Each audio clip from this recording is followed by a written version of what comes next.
नमस्ते investors.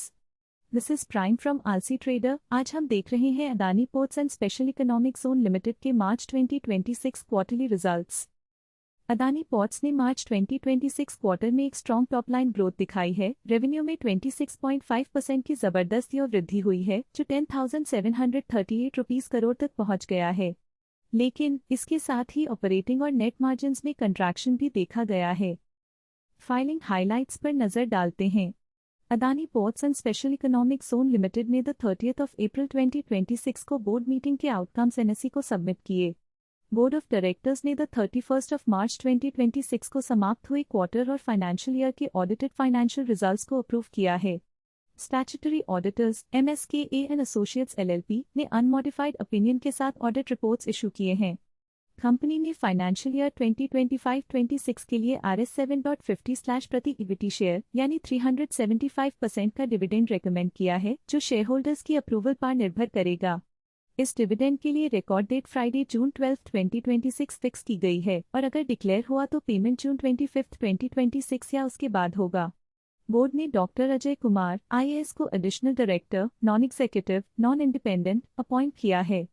Mister Rakshit Shah, senior vice president corporate affairs, ने Adani group में नए रोल के लिए ट्रांजिशन किया है, जिसके चलते वो सीनियर मैनेजमेंट पर्सनल नहीं रहे।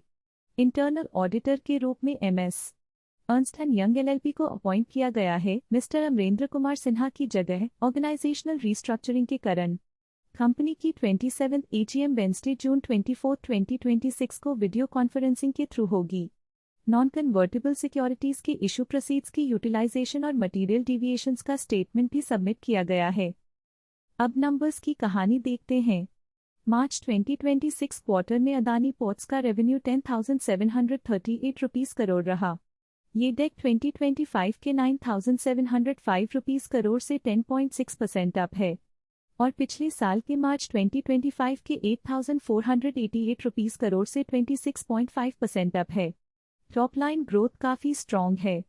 ऑपरेटिंग प्रॉफिट 6,020 रुपीस करोड़ रहा, जो डेक 2025 से 4% अप है और मार्च 2025 से 20.3% अप है। यहाँ भी ग्रोथ अच्छी है, लेकिन ऑपरेटिंग प्रॉफिट मार्जिन OPM में कमी आई है।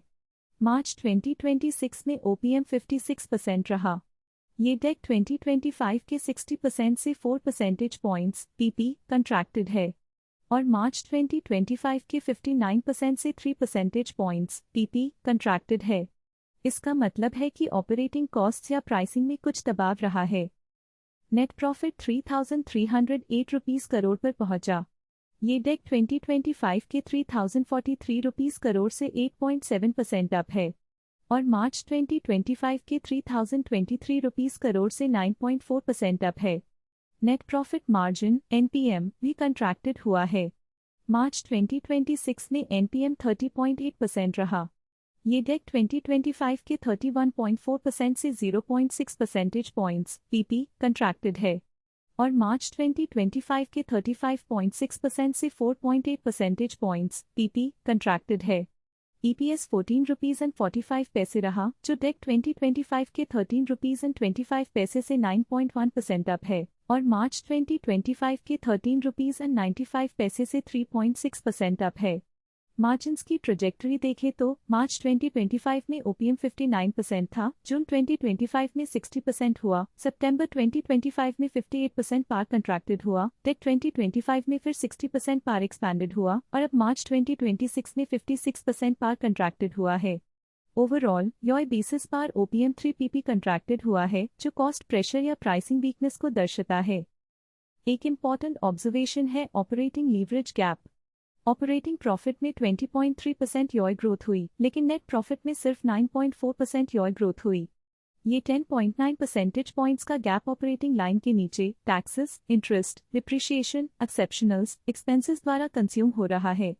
इसके बावजूद रेवेन्यू ग्रोथ काफी स्ट्रॉन्ग रही है, जो कंपनी के टॉप लाइन एक्सेलरेशन को हाईलाइट करता है।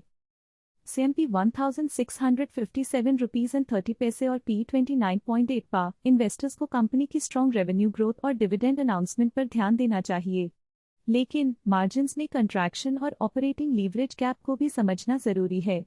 ये इंडिकेट करता है कि प्रॉफिटेबिलिटी को मेंटेन करने के लिए कंपनी को कॉस्ट मैनेजमेंट और ऑपरेशनल एफिशिएंसी पर और फोकस करना पड़ेगा। डेटा बोलता है, हम सुनते हैं। आलसी रहें, स्मार्ट रहें।